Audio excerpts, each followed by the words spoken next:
So when I have my first experience of Stonehenge, and I have this, and I should preface this by saying I had no idea what the hell was going on at Stonehenge, or knowing not much about the invisible world. I knew that there's an invisible world, but I didn't really believe in it. I was open to it.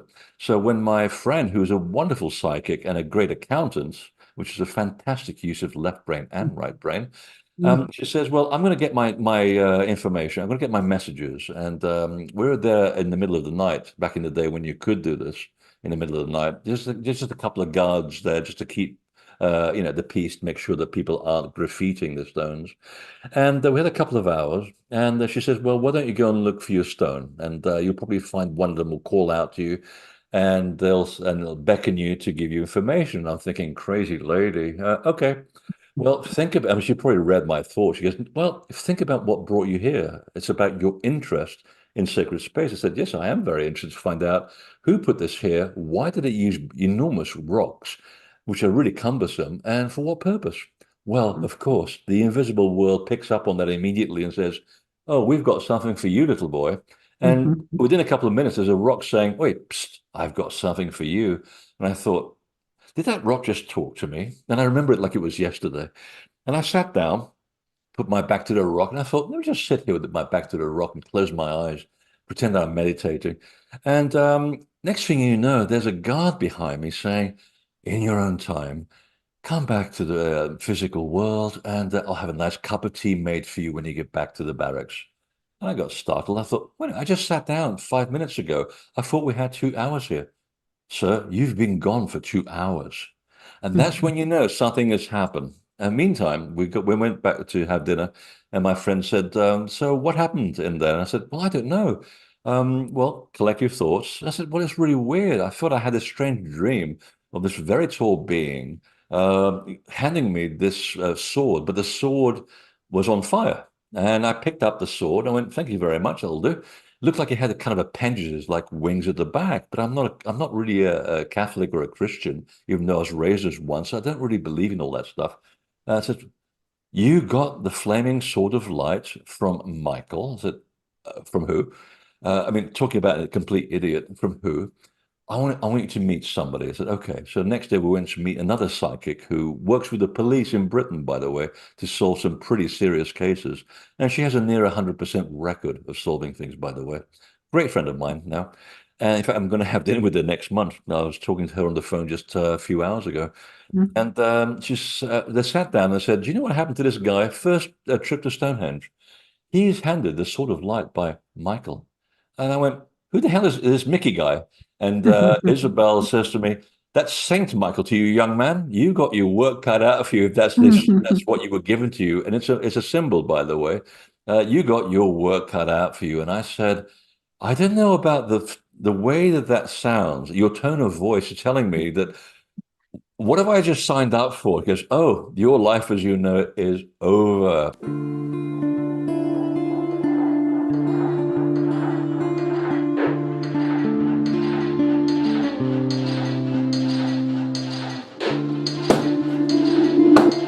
I welcome you all to Caritas Consciousness Project. And I'm Gloria Cuedu, and Caritas is dedicated to promoting the evolution of consciousness as key to individual growth and global healing. And we do lots of programs such as this. We have over 100 videos in our YouTube channel. We draw from a wide assortment of both ancient wisdom and leading edge studies in science, spirituality, philosophy, healing, and consciousness studies, of course, paranormal studies, all kinds of things, dream work. And in addition to our online presentations, we also offer classes and study groups also online. So as a nonprofit organization, we rely on the support of our members and donors to keep Caritas going. So if you'd like to support our program, you can make a donation or become a member on our website. And that is CaritasCenter.org. And our YouTube channel is Caritas Consciousness Project. So let me now introduce our guest speaker tonight. Second. Freddy Silva is a best-selling author and leading researcher of ancient civilizations, restricted history, sacred sites, and their interaction with consciousness. He's published 9 books in 6 languages and produced 16 documentaries. And this is the book we'll be talking about tonight on portals, and it is really quite fascinating and very well written, I think, very, very understandable and profound, I found. So I highly recommend it. And described by one CEO as perhaps the best metaphysical speaker in the world right now. For 2 decades, he has been an international keynote speaker with notable appearances at the International Science and Consciousness Conference, the International Society for the Study of Subtle Energies and Energy Medicine, ICEM, and the Association for Research and Enlightenment. In addition to appearances on Gaia TV and History Channel, BBC, and hundreds of radio shows and podcasts, he leads sell-out tours to sacred sites in England, France, Egypt, Portugal, Yucatan, Peru, Bolivia, and Scotland. Welcome, Freddie, and thanks so much for joining us today. Thanks for having me, Gloria. Thank you. So let's start out at the beginning. Let's start out with what is a portal? Oh, that's a tough one. Yeah. What is a portal? A portal essentially is a place on the face of the earth where the laws of physics behave a little bit differently, or should I say the known laws of physics behave a little bit differently. We basically mark these out in our consciousness thousands of years ago when we were hunter-gatherers. There's something that happens at these places that makes us feel a little bit different when we step upon them. And then as time goes by, we begin to lose that natural ability to sense the subtle movement of nature. So what our predecessors did was to do us a big favor, and that was to mark them for us using sometimes ridiculously large stones. I just came back from Portugal where I saw one of those ridiculously large stones, which is over 500 tons, and it's about 25 foot high. There's a lovely picture of me looking like a little dwarf in front of it.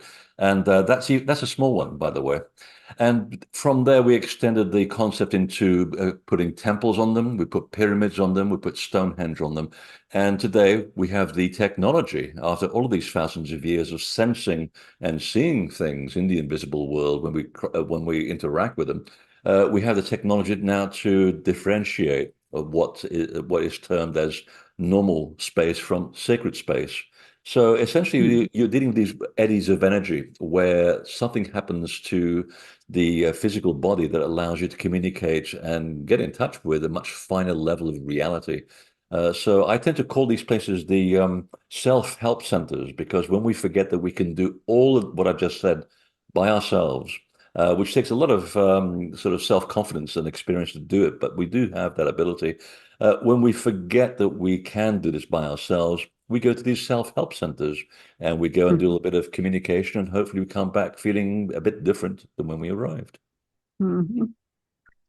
So the ancient portals that you describe in your book are spread all over the globe. What did these many cultures have in common that led them to identify these places of power and interact with them?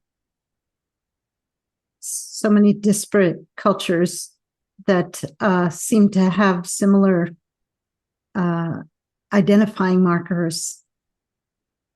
Oh, there's several. I think if you go take it back long enough, and I mean, one of the things I really enjoy doing is listening to ancient people, like the Aymara in Bolivia. There's only 9,000 people left.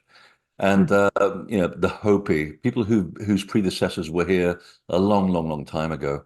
And what I get from them, and this goes all the way through the Pacific as well, is that there was a point in time about 12,000 years ago where there was a parallel civilization living alongside us. And the Sumerians described them as human-like, but not quite human. And they were much taller than us. And I'm 6'5", and they were taller than me. Usually covered with red hair or blonde hair. They were described as light skins. And when you hear this in the Pacific, your ears prick up immediately. And at the end of the Ice Age, when the Earth basically was consumed by a big catastrophe, there was the remnants of this culture alongside the remnants of human hunter-gatherers. And it's at these focal points around the world where the books that we take today as being the doctrines of, or at least the foundation of what becomes religion. But in the old days, it was more of a faith, like Zen or even Buddhism, and what it became Buddhism. The concepts that we take for granted today as being the fundamental principles of how to behave, how to appreciate the soul, and how to find the source of the soul and the information that exists in a kind of astral reference library. The point of contact is these, what we call the gods, physical people, not ethereal people. They were very much physical. They were people who had control over the laws of nature and had been around long enough to understand how nature works and how to bend those laws. And at these specific points around the world, around 8,500 BC, we suddenly began to pick up this information and we began to promulgate it around the world. So, for example, many of the things that we take today in the Christian fraternity as being the Ten Commandments, the Egyptians already had that 5,000 years earlier, called the 42 phrases of the Pharaoh. And these are 42 affirmations that you look at in the mirror every day and you go, oh, I need to be this person because this is how you behave. So this is a very simplistic way of looking at it, but these teachings connect all of these people together. And then the next connection is the fact that every one of these people that built all of these temples had one big thing in common, and that is they wanted to make the best of their time here on the planet. They recognized that, being born, having a difficult life, and then dying is not what it's all about. There was something else going on, something mysterious. And so they looked to these portals to connect them with this mysterious universe that we call the other world in order to understand where we come from, where we're going, and the meaning of life. That's what it really comes down to. It's very, very basic. And I say this lightly, although I spent 30 years trying to put this together and trying to understand it from a multifaceted point of view. But that's what it comes down to. It's about trying to find a way to help ourselves become the gods that we keep looking for. And even the people that we described as being the gods 12,000 years ago, even they said that this information is available to everybody. You just have to understand how nature works and also have a grasp of the fundamental rules in order to bend the rules within the rules themselves. So once you understand that, it's actually very matter of fact. And when you strip everything down to its common denominators, all we're talking about is your body, which is made of electromagnetism and a lot of atoms, of course. Essentially, it's seeking these places on the face of the earth where the same laws are available, and there's an interaction between the two. And that's where the communication begins. So fundamentally, they act as a communication points between you and an invisible reality. That's what links all of these places together. And every culture that I've spoken to that goes back, well over 15,000 years. I mean, these are oral traditions, which few historians give credit to. But why would these people make this stuff up? That's the argument that I don't really understand. These people have nothing to gain from lying and everything to do with giving you a factual information of what the world used to be because their lives depended on it. Their survival depended on being factual about observing nature and how to work it. And once you understand that, you can bend the rules a little bit and then you help yourself. So that's what unites these thoughts together. It's a sort of, again, going back to the concept of temples as self-help centers. That's essentially what they've been all along. Yeah, dealing with the human condition. But now, if the megaliths were constructed as markers for the portals, because people were losing their sensitivity in knowing where the portals were or sensing them easily, what caused them to lose that sensitivity way back then? I mean, I can see where we would not have it universally now because we're so left brain oriented, but in those days, what what do you think? Do you have any thoughts on that? What caused them to lose that sensitivity? Oh, it goes back to mythology, but when you start putting mythology together with climatology, two things happen, and that is that we go through these moments of peace and quiet on the human plane, and then something happens. Usually, it's based on some outside projectile hitting the Earth or a major solar flare that shows up that destroys part of the Earth. And we've had 13 near end of civilization scenarios in the last 10,000 years. It happens very cyclically. And I've been Yeah. observing how people over cultures over this span of time, they began with a moon-based culture, a very feminine-based culture. And that's not a gender thing, it's just an energy Mhm. form. And even the guys were doing moon culture, and in the Arab world, they still do, by the way.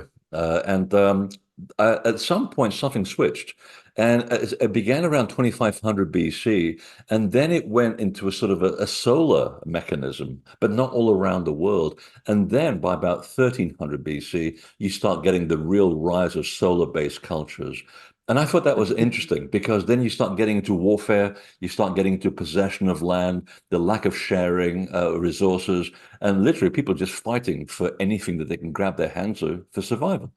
And the And truth more is, hierarchical kind it of becomes very much a scenarios. hierarchical thing more than the sharing based tradition. Mhm. Because there was still Right. migration and a certain element of colonization going on back in the day, but not to the degree that we see today, at least not in the last 3,000 years. And I've Mhm. always wondered about this. What was the switch that flipped things around? And I was talking to Robert Schoch about it, who's a geologist who's done remarkable work on solar flares, and he said the connection is solar flares. The Earth is at the wrong place at the wrong time, and that's what brings down entire sections of humanity. So, for Wow. example, in 1300 BC, we have a massive solar flare, which essentially set fire to the whole of the Near East, all the way from Turkey all the way down to Egypt. And that Wow. brings down the end of the Bronze Age in the Mediterranean. And from that, the survivors, and there was some really terrible accounts of entire cities being caught on fire. People literally were just burnt alive. You get into a fear and a panic mode because the earth literally changes and the seasons change and nature starts to change and you have to adapt. So rather than going from a lunar culture, we start developing the connection with the solar culture.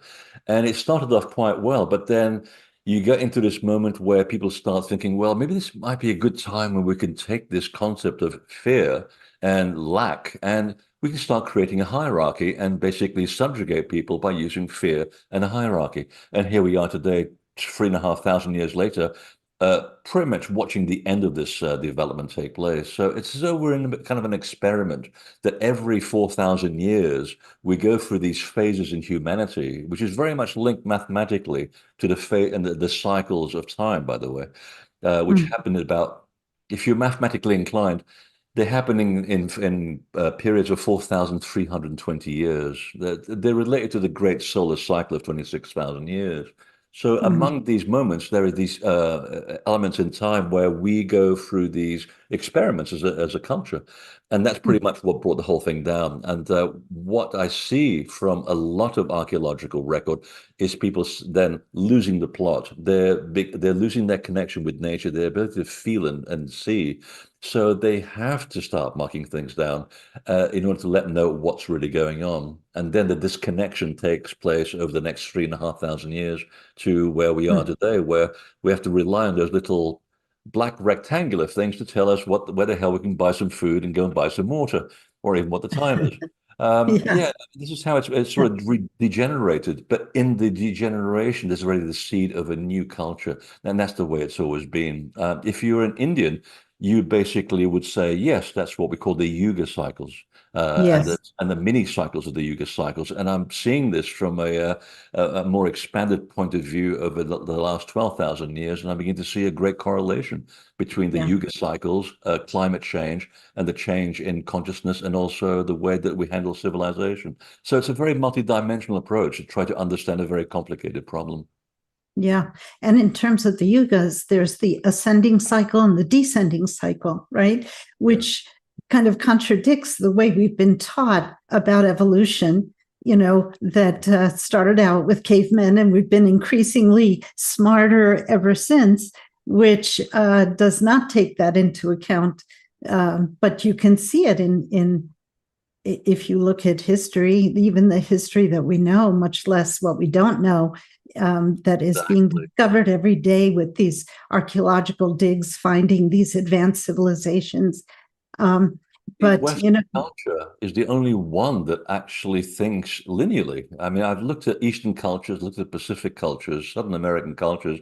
None of them think the way that we do. They think in yeah. terms of spirals, in ever increasing spirals. That's how the whole development of society and culture works. And yeah, there are blips where you go up and you go down. Nothing is that perfect. It can't be.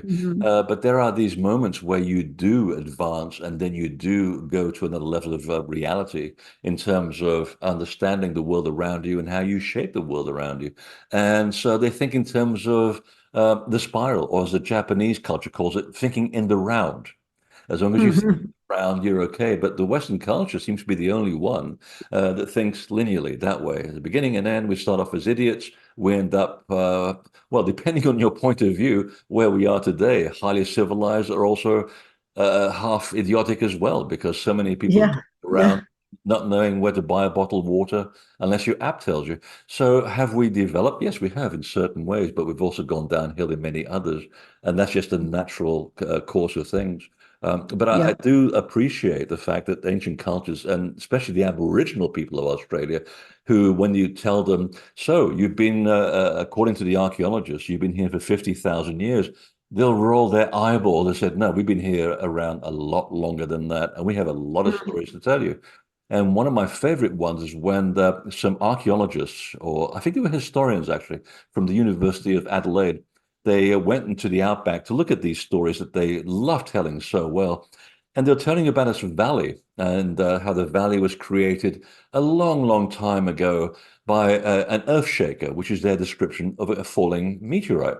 And the historians quite rightly said, well, there's no way that anybody can be around that long to understand what happened and what created this depression in this piece of land, because that meteorite apparently fell over 1 million years ago. So they dug up the land, they found the meteorite, and they dated the local strata to about 1 million years ago, which means that someone had to have been there and survived to witness the event. And when they published this about 10 years ago, the Aboriginal people just rolled their eyeballs and they just said, we got all the stories than that. And I mean, it's wonderful. And they keep Yeah. saying, yeah, things go up, things go down, but you're always slowly expanding. You're constantly moving Like a because of what you're spiral, learning, you know? like a spiral. So Exactly. yeah. So the I what I'm thinking is that the each time we go to a descending cycle, the Kali Yuga is just a little bit higher maybe than it was last time, and the Satya Yuga is a little bit higher than it was last time. So it's, you know, the It's spiral. the potential. It's the potential that's Yeah, there. that's the Up to us to potential. actually make and use the potential for what it is. I think Yeah. the cycle is predictable at the time of the prediction, but we as a species, of course, have that wonderful thing called free will. And that Hmm. free will can go in the right direction or the wrong direction. It's up to us Right. to really use that sort of cycle to move forward. And I see a lot of good things happening, and I see a lot Yeah. more people. Going back to the topic in question about portals, more and more people attending sacred sites around the world, and many of them not just going there to take selfies. They go there to do the right thing. Mm. I just came back from Portugal, so I'm sorry about the suntan. It's 3 weeks in the sun. Oh. It makes me feel much better. I saw people going to these places and acting very accordingly and respecting the site and sitting there in meditation. Ordinary people, they're not Mm. necessarily, what I would call spiritual or anything, just by the way they dress or the way they act. Just average, normal people going there and being quiet, being still, listening to the spirit of place, and walking up more upright when I first saw them sitting down. It's like their troubles were sitting on their shoulders. They sit there, they connect, and I know what's there because I've done this so many times. I know exactly where they're going to go, to the point where I'll tell my group, see, you see those two people over there, watch them. They're going to go over here around that rock and behind that big thing over there. Why? Because that's where the portal is. And I Mm. mean, I've done this so much, I can actually see these things right now. And when people said this to me 30 years ago, I thought they were mad. And they said, no, all you're doing is you're accentuating the electromagnetic frequency of your body. And the more you drink of this stuff as you're doing your work, the more your body starts vibrating like you're adapting to a new radio station. You became much more sensitive to your environment. And I thought, okay, well, now I can say that they're absolutely right. And I was a complete fool to doubt them because I know where the energy is. I can see it. It goes that way. It's that color. It's positive, negative. It goes up, down, whatever. Anybody has this ability. It's something that we are born with. But to watch these people sit down exactly what I predicted is amazing because it validates what I'm trying to say, but also that they can sense, their body can sense a spot on the land where they need it for their own particular upliftment. So they're taking the troubles of the world with them. They sit at this specific place on the land.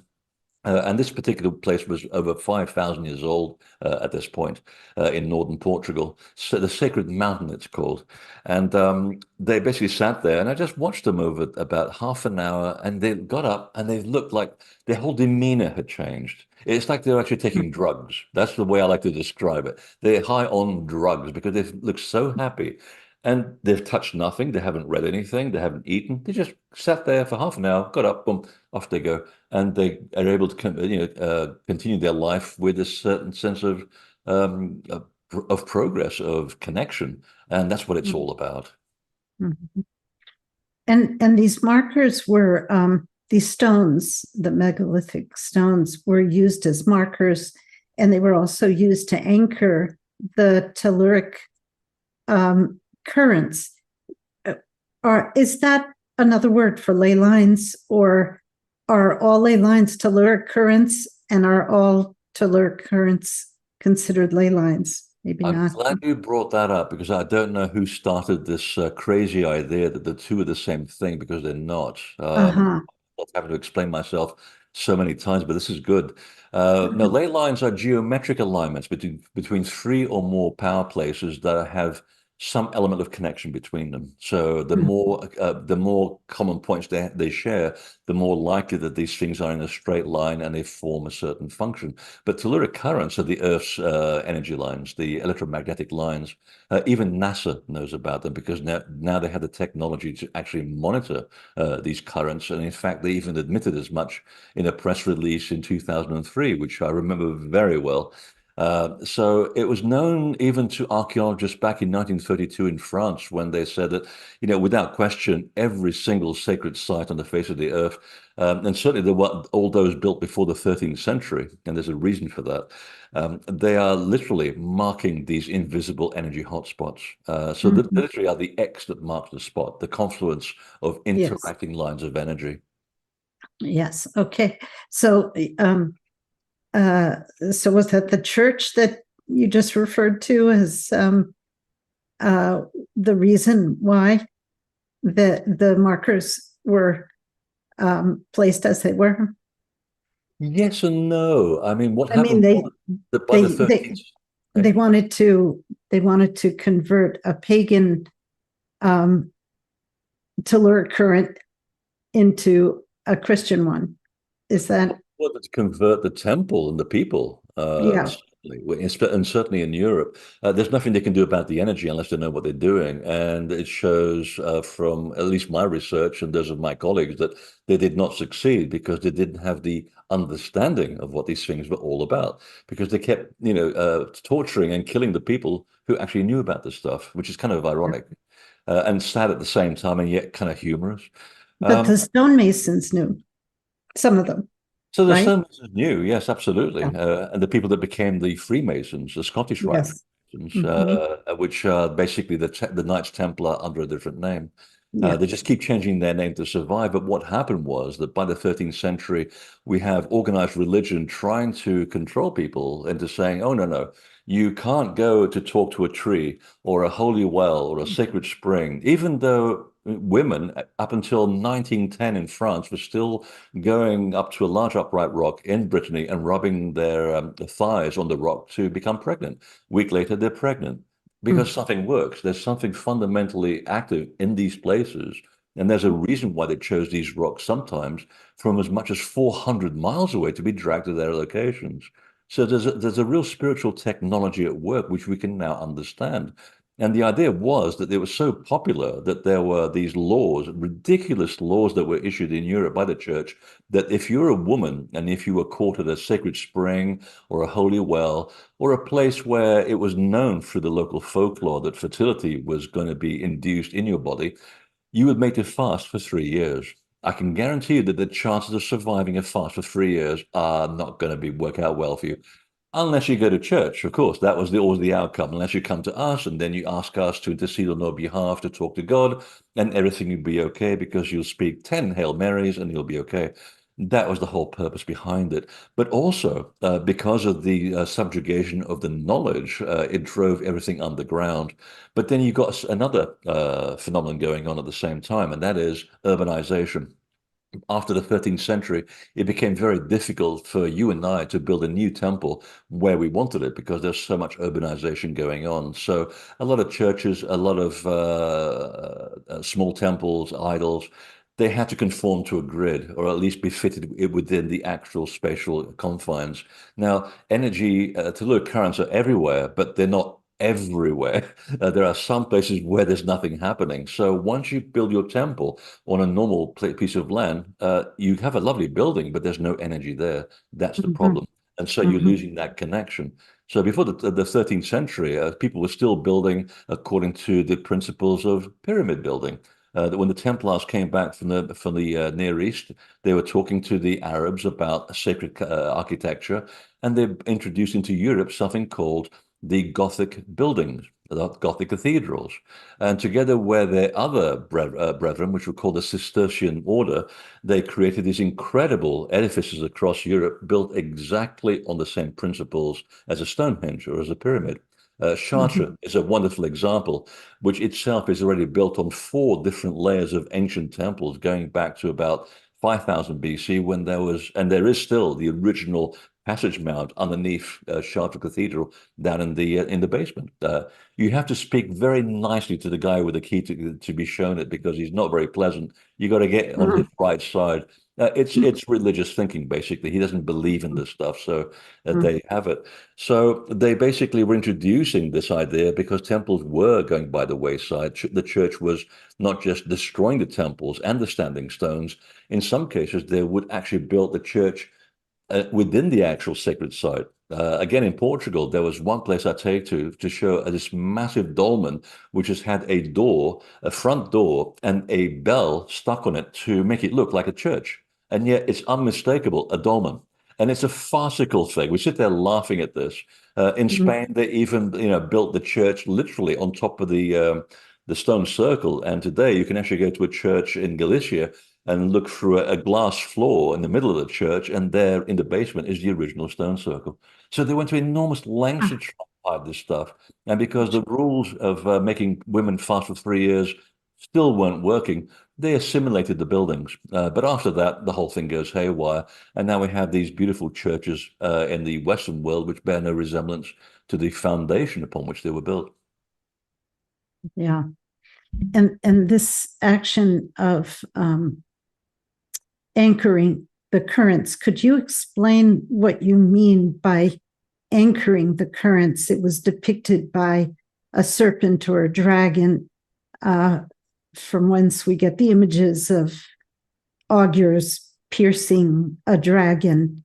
And then later, of course, in the Middle Ages, it was St. George and St. Michael killing the dragon, right? Yeah. Can you explain? I was a little confused when I was reading that. What what was meant by anchoring the telluric currents? The telluric currents basically behave exactly as you said. They behave like serpents. They move along the Mhm. landscape. So there's one flowing through my building, by the way. And if I hadn't done what I did when I moved here and put certain stones in a certain location, it would have moved to the street into the building next door because that's what they do. They're affected by the rotation of the Earth's core, the movement of the Earth around the sun, and the moon's rotation around the Earth, and of course, human thought as well and intention. It's affected by all of these things. So, in order to make sure that you're going to build this beautiful, let's say a pyramid, you want to build a beautiful pyramid. It's going to take you years to put this thing together, millions of tons of rock, thousands of people will be involved. Well, when you've marked out and staked out the area that you have set aside, and the telluric current is running through it, and sometimes as many as 6 currents are running through that site. In the case of the Great Pyramid of Giza, by the way, which I Mhm. spent hours dowsing the entire thing. The practice, when you come back a week later or 2 weeks later, the currents have moved, which is a bit problematic when you've got all your building materials standing and ready to be put into place. So what was happening is, again, going back to the concept of gods, okay, gods were people who understood the laws of nature, and they could bend the rules because they could look at things like water or grass or a tree or a rock and understand how it works. And when you get to understand anything, any living, breathing organism, and they also understood rock to be the living, breathing organism, by the way, Mhm. that you become a god. That's what it meant, nothing hierarchical. So the gods of stone, who became the stonemasons and then became the Freemasons, they would look at the stone and say, this is the type of stone that we need to anchor the telluric current from moving. Because A, it's packed with iron, it's packed with quartz, which is a wonderful pH for electric material. And it's the one thing that makes this conversation possible. Your computer is full of quartz. So Mhm. once you, and also magnetite is the other component. Once you've got these wonderful elements in these rocks, and that was one reason why they brought these things over hundreds of miles. The power of intention, when you send a packet of information to a directed target, that quartz in the rock will remember what you've told it. Now, Mhm. there was a process that was done about 30 years ago at Princeton University where they actually looked at all of this, and they found that, yes, the type of quartz that's found in the stones that mark our portals around the world is composed of a type of quartz that is highly susceptible to electrical impulse and sound. And there's a wonderful video that used to be on their website. I think they've all died of old age by now, but back in the 90s, they did an experiment with a tiny little bit of quartz, and they threw sound at it, and it begins to levitate. Now, we now today, from the experiments to do with the mind and consciousness, that when 22 people, again with Princeton, 22 people in a room looking at a computer were actually able to change the drum beat of the machine. Now, think of the consequence of that. 22 people can alter the effect of a computer to do what it's supposed to be doing. So, Mhm. your little packet of information, a little electromagnetic packet of information, is going to that quartz and says, computer, I want you to give me a different beat. And boom, there you have it. And that's actually a Mhm. peer-reviewed experiment, by the way. So, take that now aside, go back a few thousand years and say, the people who were the stonemasons would look at the same stone and they would gather around the stone and they would say, Stone, your job is to anchor the telluric current at this site for the purpose of creating a powerful sacred space forever and for yakety yakety yak. They'll give it an intention. And to this very day, the reason why people are attracted to places like the pyramids or Stonehenge or any temple around the world is because people like you and me have been doing this for thousands of years, as though when we visit the site, we give it a flower or an offering, and that offering is a thought of appreciation, a thought of love. That's all you need. And I demonstrated this last week with my group. I Mhm. said, all right, this is a very tall rock. And people said, yes. Okay. Now, I don't happen to have a $40,000 magnetometer to show you. If I did, I could, because I can give you a complete computer printout of the invisible energy that's surrounding and being generated by this rock. But since I don't have that, and I'm here in a foreign country, I have my bent coat hangers because I'm a dowser. I get exactly the same response you get with a $40,000 magnetometer. Mhm. So I show them the energy field around the actual stone, which is usually about a foot. And then I say, right, now stand back. I want you to give the stone a thought of appreciation, a thought of love. Thank you for being here. And mean it. Don't just do it like a lemming. Mean it. Really see that packet of information going to the stone. And they did it for about 10 seconds. I walked back about 30 feet, and the rods went like this, 26 feet away from the stone. That's pretty impressive. So that's the interaction between humans and power of place. So the we are actually adding to this energy of sacred site whenever we interact with it.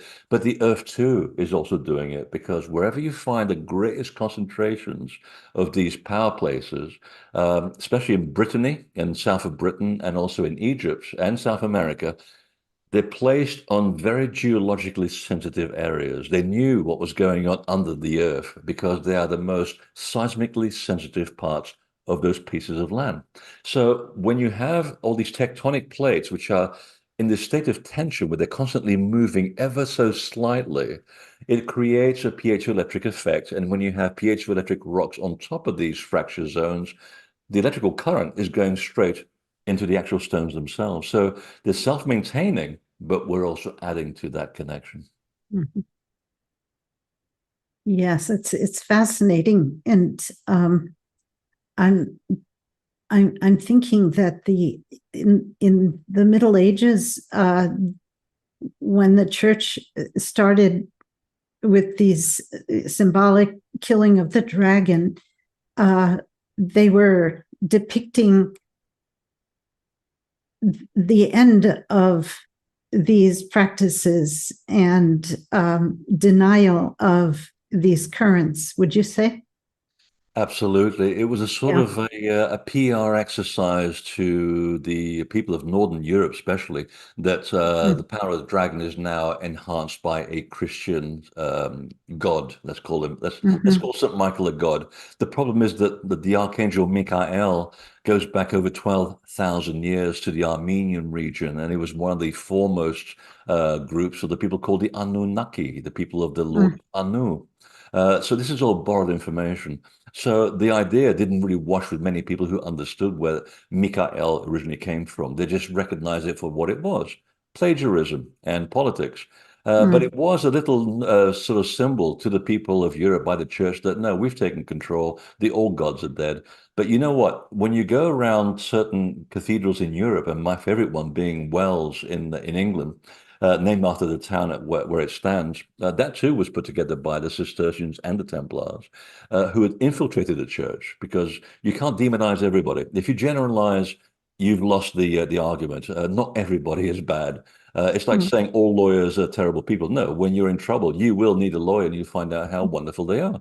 So the trick is to find out that not everybody was following the same tradition. So if you go down to Wells Cathedral, it's a beautiful homage to sacred sound, by the way, and there's still a wonderful choir that's based there. And if you want to have a wonderful evening, listen to humans making beautiful music in a building that's designed like a big box that's filled with musical ratios. That's why it looks so perfect. The mathematical proportions are done according to the music scale. Take a little left turn, go up these flight of stairs. It looks like the Golden Ratio into the chapter house. It's one of the most perfect buildings on the planet. There's no decoration, there's just light. One central pillar holding up 32, making the pillar the 33rd pillar. Okay. Uh, I'll leave that there because you know what's coming. But on the way up, if you're paying attention, and it's always a small detail to tell you how these people got away with what they got away with. Look at the corner of your eye as you walk up the stairs, and there's a couple of pillars being held up by two monks on either side, and they have their cowls over their head, and they have a stick in their hand. Follow the stick, and the stick is going into the mouth of a very accommodating serpent, and the serpent coils around the foot of the monk. Yeah, there's no killing going on. You look at the expression on the serpent, it's like, oh, I'm being anchored. That's exactly what's happening. That's where the telluric current is anchored and drawn into the chapter house, and that's what they did. And people still do some very interesting spiritual things in there because you can't talk in there. The building is designed to break up vocal sounds. The official version is that this was a place where the chapter of Wells used to take place. They used to conduct official matters. And as I was trying to explain to the official guy there, I said, you tried saying to me, in fact, just utter a small nursery rhyme to me, and I'm going to stand 5 feet away. And I said, I can't hear you. And she's screaming. I said, I still can't hear a word you're saying. And she goes, I know. And I can't tell you that this room was never meant for people to utter words because the room is designed through its geometry and its lyric current and the mathematics which are imprinted around it to break down the human vocal command. You can only sound in here. So we began to do a little bit of toning very quietly, and it was like this spiral going around. Hour and a half later, we stopped. And that was a very good waste of time, spending an hour and a half just sitting there humming. And people that would walk into the building, they would stop and they would stay very silent. And they were going, wow, I'm feeling like I'm leaving the body. And I said, That's exactly what's happening. You're generating what's already here and you're adding to the frequency and you're having this wonderful out of body experience. So Mm, that's a wonderful moment where the stonemasons would indicate, and this would have been in the early 14th century, Wells. They were embedded within the system and they would leave these vestiges around the building to show this is where the energy is flowing. If you follow the curve of these two monks with these two serpents, that's where the tingly wingly is going to happen. And when the church finally cottoned onto this secret communication, they outlawed that. So they began to carve green men, the god of nature that on the 21st of December rises from the other world, impregnates the Mother Earth, and all this vegetation comes out of his mouth. So when you see the green man in the buildings throughout Europe, and specifically in Europe, that's where the energy is. So that was their little way of communicating to people when they were forced to go to church against their will. yeah, I was going to ask you to talk about the Green Man. I thought that was very interesting. I'd heard of it before, but I didn't really understand it. But the serpent and the dragon were also symbols of the sacred feminine, weren't they?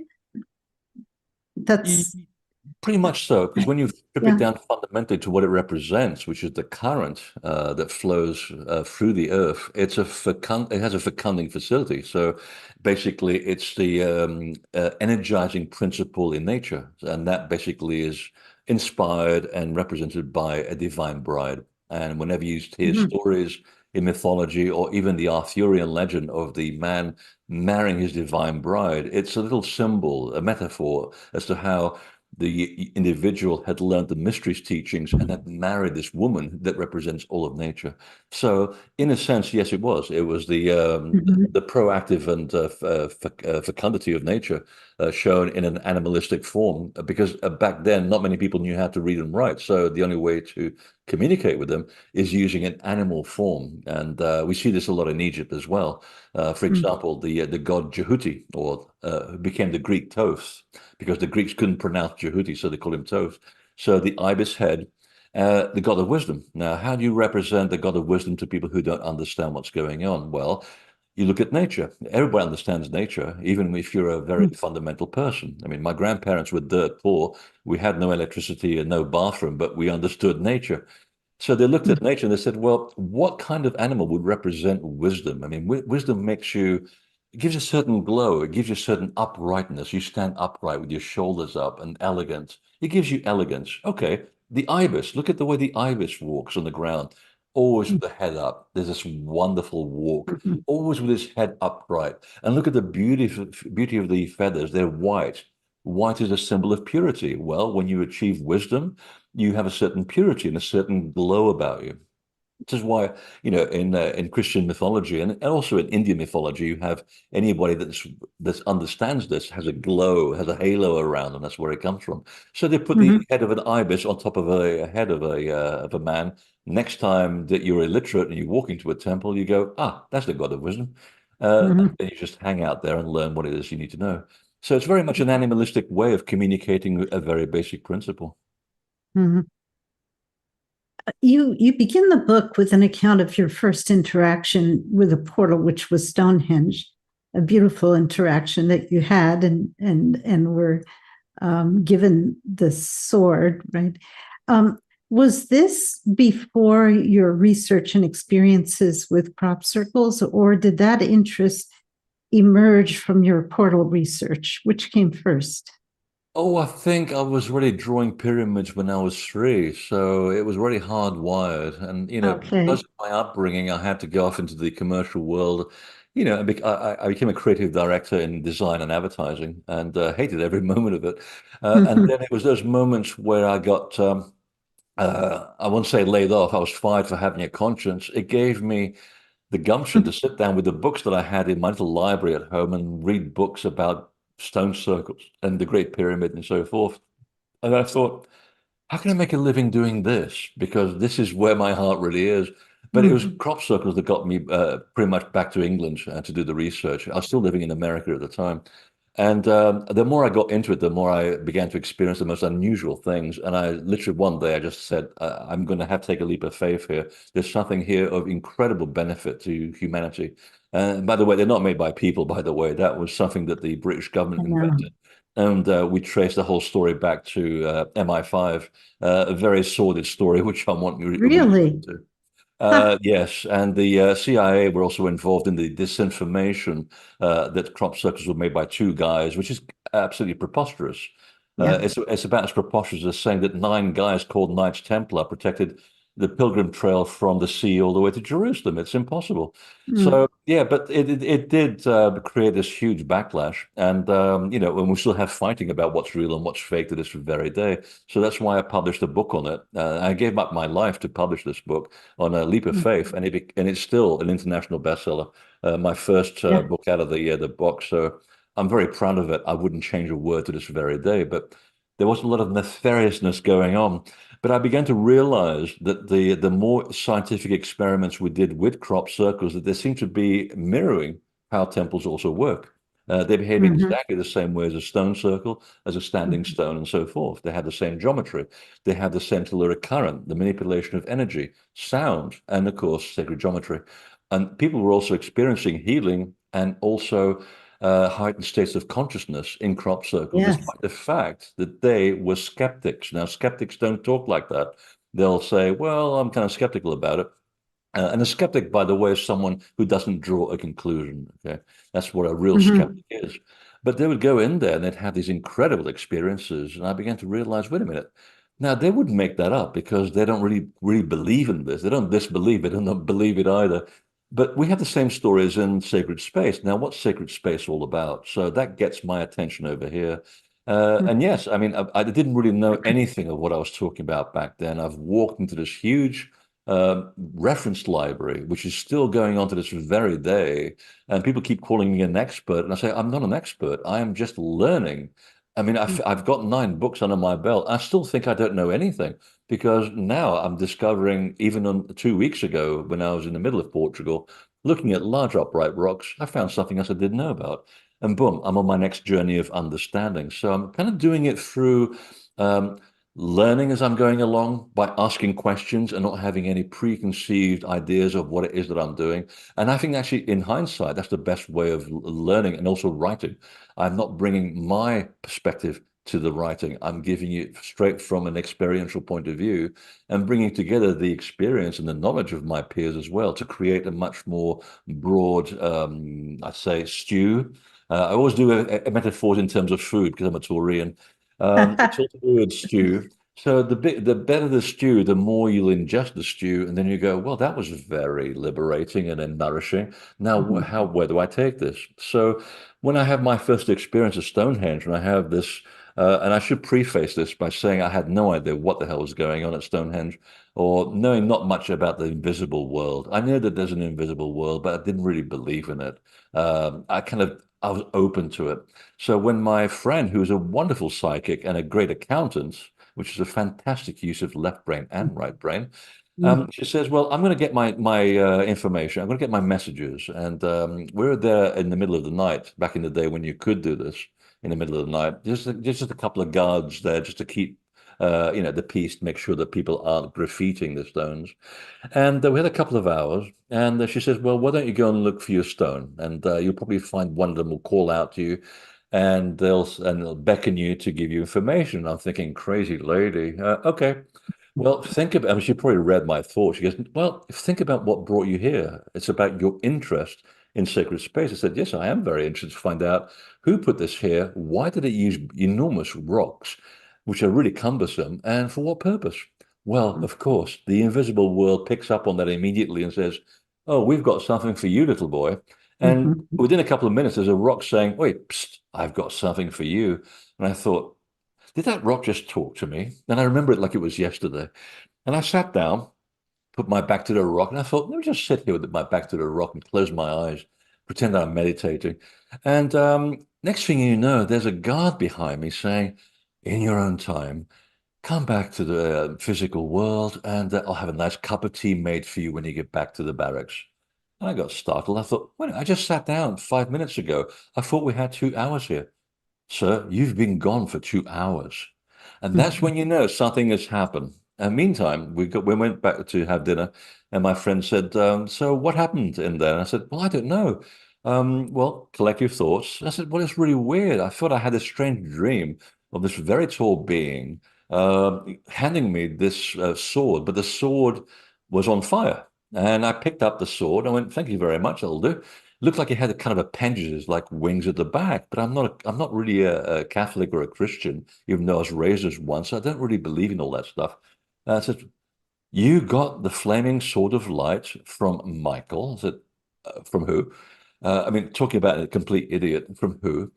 I want you to meet somebody. I said, "Okay." So next day we went to meet another psychic who works with the police in Britain, by the way, to solve some pretty serious cases. And she has a near 100% record of solving things, by the way. Great friend of mine now. And in fact, I'm going to have dinner with her next month. I was talking to her on the phone just a few hours ago. Mhm. And they sat down and said, "Do you know what happened to this guy? First trip to Stonehenge. He's handed the sword of light by Michael." And I went, "Who the hell is this Mickey guy?" And Isabel says to me, "That's Saint Michael to you, young man. You got your work cut out for you if that's what you were given to you." And it's a symbol, by the way. You got your work cut out for you. And I said, "I don't know about the way that sounds. Your tone of voice is telling me that what have I just signed up for?" He goes, "Oh, your life as you know it is over because if you're very lucky, and I'm not one of those people, if you're very lucky and you're young, you figure out the purpose of your soul. The purpose of my soul has become known to me in the middle of my life, so I'm making progress. There's no race. You're in a race against yourself, basically. But I had no idea that I had chosen to do this in the latter part of my life, and I haven't stopped touring in 30 years. I haven't stopped writing. I haven't stopped producing videos, and here I am. So this leap of faith has worked out quite well, all because of one moment in a portal where something opened up in my consciousness, which I was not consciously aware of, that led me through my passion to become who I am right now. And again, this is not something that's special. It's something that happens to anyone that interacts with these portals and asks the right questions. Specifically, what is this all about? If you don't know what the question, just say, "What's this all about?" Because the management will know exactly what you're saying. And then be careful what you ask for, because you might just get it. Yes. So would you consider a crop circle to be a temporary portal? Or is it calling attention to a site that is uh, that is a natural portal? There are many, many things. We could be all night talking about crop circles. Well, I don't want to talk just about crop circles, but that Oh no, no. question came to me. I will diffuse everything through a very narrow gauze. There are two things going on here. One, yes, they are marking the position of the movement of new telluric currents because they don't sit there all the time. Like I said before, if you don't Right. anchor them, they keep moving. So they are marking. We were told to mark the position of the genuine crop circles because they would form the foundation of the future temples. That's a direct quote from the management. We had no idea what they were talking about until 20 years later when we realized who's behind this and who's communicating and with the purpose. The purpose goes back to about the 1935, just before the Second World War, when groups of sort of intuitive and knowledgeable people around the world were communicating also with the management, saying, "We see some very weird stuff coming around the corner, and it doesn't look good for humanity, but we'll come out of it, as we always have. And we need some assistance here because sometimes we get in such a muddle down here on planet Earth that we lose track of the big picture. Wars are a wonderful way to, essentially destroy the entire fragment of life, and then you rebuild, and you have wonderful things that come out of it, in all ways and shapes or forms. And then we go back to what we do really well as humans. After about 4 generations, we go back to war again, and the whole thing goes up and down. It's the way it's always been. But there were groups around the world who connected with a big picture far into the future that said, "We're going to need to rebuild this civilization. It'll take decades." And that's when the management says, "Okay, we're going to start sending you information around the time when things are going to start falling apart globally in every way, shape, and form, not just politically. I'm talking about climatologically, geologically, and also Yeah. Spiritually. In order for you to go from one system into another, you have to break that system down. It's called chaos theory. You have a greater amount of chaos, and you also have a greater potential to a new level of order. So the more chaos there exists, the greater the potential jump to a new level of order. So if you're seeing a lot of chaos right now, it's actually paradoxically a really good sign that we're doing our job properly. Otherwise, if things were kind of calm, I'd think I'm going back to advertising. I mean, I'm not making a difference. What's the point? Mm. So we are seeing the dissolution of all kinds of systems, and that's a good thing because we need to reevaluate and gather, but we've also lost the plot and the confidence to do it. So the management and the fundamental core group of people who are behind the crop circles were called the Watchers. You know these people because they appeared 12,000 years ago in the Armenian highlands, who are the go-betweens between the Lords of Anu, also known as the Anunnaki, who, by the way, appear all around the world in different titles. They're also the Egyptian followers of Horus, by the way. They're all related. Are these the shining ones that you refer to as the shining ones? The nickname is the Shining Ones. Why? Because there's a glow about them. Because why? Because they have wisdom, they have knowledge far above your average hunter-gatherer. And also Mhm. because they were light-skinned. They had to administer a kind of a sunscreen. It's written in the book of Emed Ur Anu, by the way, who remembers this. You'll know him by his Hebrew name, Enoch. So Mm. Emed Ur Anu, who's the original writer of this, he said, yeah, they had to put this sort of lotion on their skin because the skin was very translucent, very white, and they had a problem with sunlight. So it gave them a glowing appearance. So the metaphor goes both ways, you see. So Mhm. the Shining Ones and the Watchers were part of the group who were the intermediaries between the gods, who are physical people, and of course us lowly hunter-gatherers. And they were there just to assist in the process. So they existed in our physical culture a long time ago. And they told us this back in the day before we even know what a crop circle was. The information was channeled by accident or deliberately, if you want to look at it from that point of view. And it was only 7 days later that the first crop circle appeared in the south of Britain, next to Mm. the Hill of the Shining Beings, by the way, called Silbury Hill. Mm. That's what it means. And that's when we were given the confidence to realize, oh, there's an intergalactic or interdimensional communication taking place here. Well, what do you want? I'm now remembering the channel material. My book essentially was validating scientifically what the channel material we were given was doing. That's what Mm. essentially what the purpose was. And there's a lot of science to back this up, by the way. Mm. So they said, well, we were asked for help by humanity, but we cannot intervene directly. You are in the middle of huge changes, and luck favors the prepared. We're buying you time to get your act together to realize you're in deep doo-doo, and people will die. A lot of people will die, but you can mitigate the effect of the change between the ages by being aware of that you're in the middle of big doo-doo and applying your consciousness to mitigate the effect. So we go back to consciousness experiments at Princeton. Yes, you can apply the consciousness on a global basis in order to alter the way that the Earth is shifting through space and time and how the universe around it is also being affected because it bends to our will too. There's a collaborative thing going on here and it's very complicated. But down Mm. at the end of it, we are part of the change. We are the gods we're waiting for at the end of it. So they're saying we're just giving you the tools to recognize that you're in deep doo-doo. But if you apply these tools, I mean, these tools in the crop circles include new technology. And the picture on the cover of my book has already been built in 3D. And yes, it's anti-gravity. And I know the people involved, and they're not coming out of the woodwork until the right political moment, if you know what I'm saying. Mm. There are new healing modalities involved in crop circles, just like as there are in portals and any temple around the world. There's new mathematical theorems. It goes on and on and on. And they left the communication. That's it. Real crop circles really haven't happened since 2003. There's been a lot of hoaxing since then. And they told us Yeah. that Why is that? Why did they stop? The authentic ones. Why did they stop? because it wasn't a performance, it was a piece of important communication. And I any see. communication has a beginning, a middle, and an end. We've given you the Mm. information. It's up to humans now to implement the information. And Right. I remember them saying, and we're going to be using people to write books about this. I didn't realize they were meaning me. That's like, oh, okay, great. People are going to be used to write books. I thought they're Yeah. talking about somebody else. And Yeah. scientists will have ideas put into their heads, but that's why we are called watchers. We can't intervene directly in the development of another species, that contravenes the first rule of universal law. It's called the prime directive in Star Trek, by the way. You cannot intervene in the directly in the development of another species.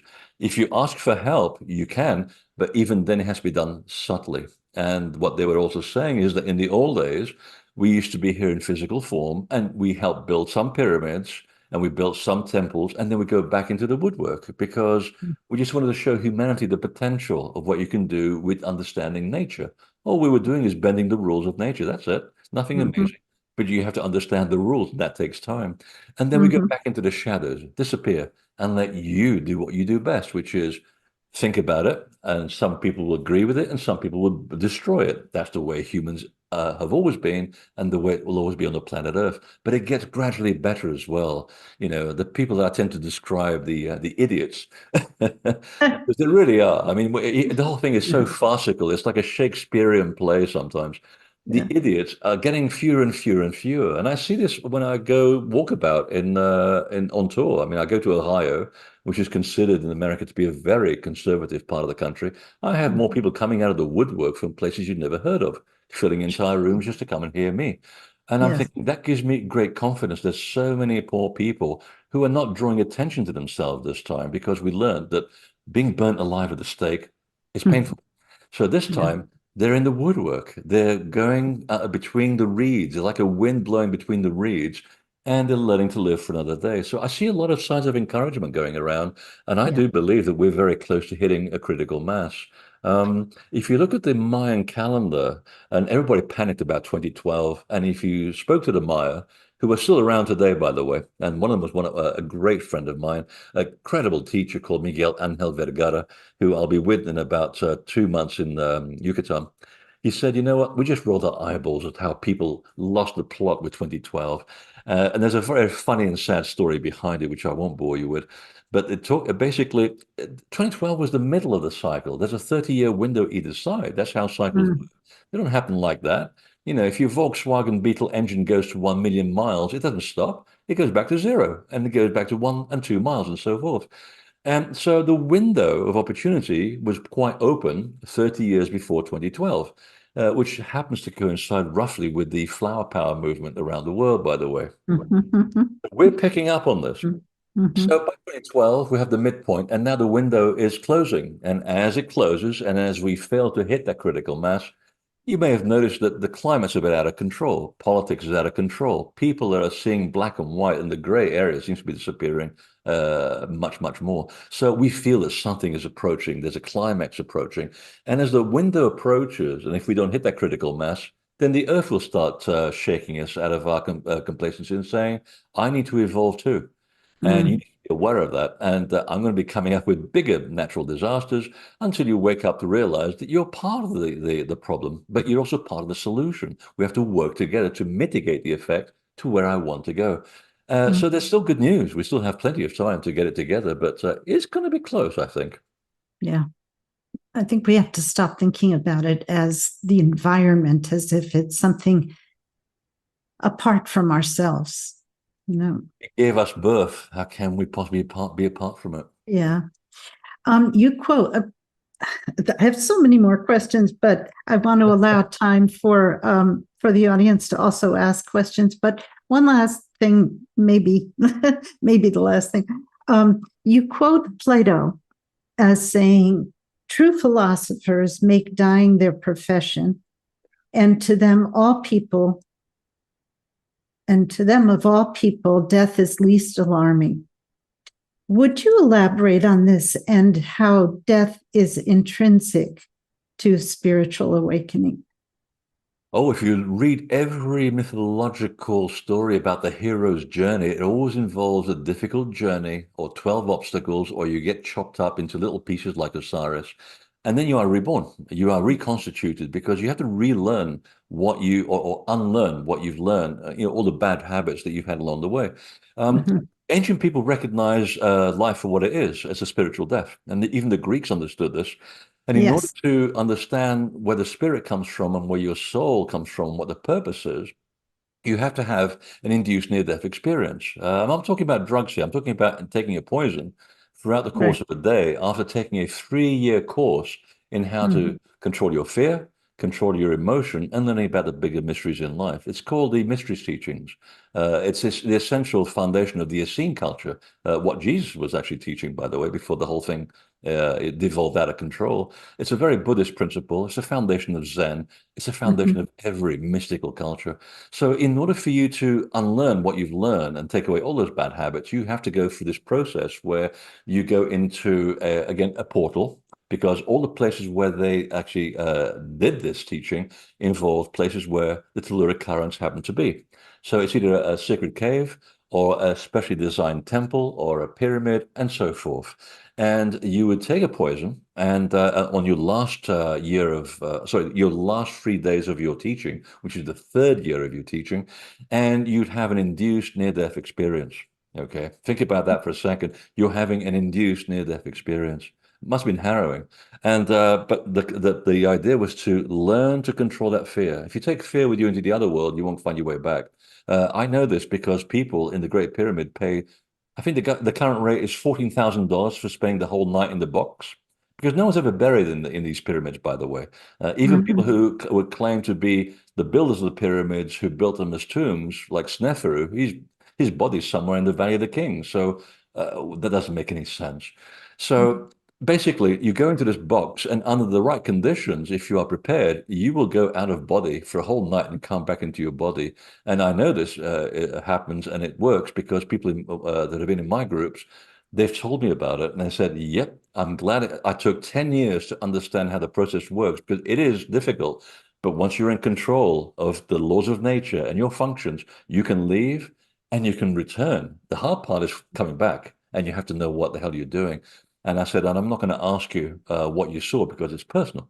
Otherwise, it will prejudice my experience and everybody else's. It was forbidden by law to explain what you had seen because it's your soul journey. You're an individual soul.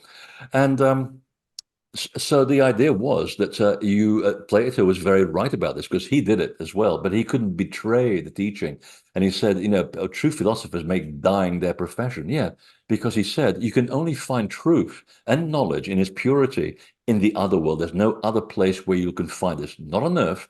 Earth is an approximation, not in the mental construct of life. That's in as an approximation of reality. But he couldn't betray where he got it from, you see. He had to veil all his work in metaphors like Timaeus and the story of Atlantis. It's all metaphor, but it's based on real facts. He had to be very careful. Now, Pythagoras wasn't so tight-lipped. He was, going on about it. I left the body this weekend. I can't wait to do it again. He did it 5 times, and he was particularly obsessed with the lifetime that he'd had as a woman. He couldn't understand how that was possible. But again, it was about searching for what we call the astral reference library. That's the only place where you'll find true knowledge. But to do that, you have to die metaphorically, which brings us, of course, metaphorically, and people can experience this just in meditation as well. You can just be a yoga, apparently. That's the closest I've come across. And I wrote another book about this called The Lost Art of Resurrection, because I wanted to rewrite the story of Jesus. He's been very badly maligned. I like the guy, but he said, no, even the Gnostic gospel said, no, the Catholic Church has invented a false church. You've taken a metaphor and you ascribed it a physical reality. No one got nailed to a cross unless they were criminals, and Jesus was not a criminal. So that's what got me fascinated about that story, because I heard this story all around the world. In fact, when you look at the story of Mithra and Krishna, there are over 130 similarities between the stories of all three people. And yes, and Hermes and Dionysus. Yeah. Exactly. The solar myth, right? And they did all these things in places that we call portals to facilitate the process. Okay, I'm going to stop unless we don't have many questions. Then I'll have more. But I would like to open it up to the people attending this. Are there any questions? And I'm going to switch to gallery view so that I can see you. Nobody? They have lots of books behind them. I'm very impressed. Yeah. Nancy, you have a question.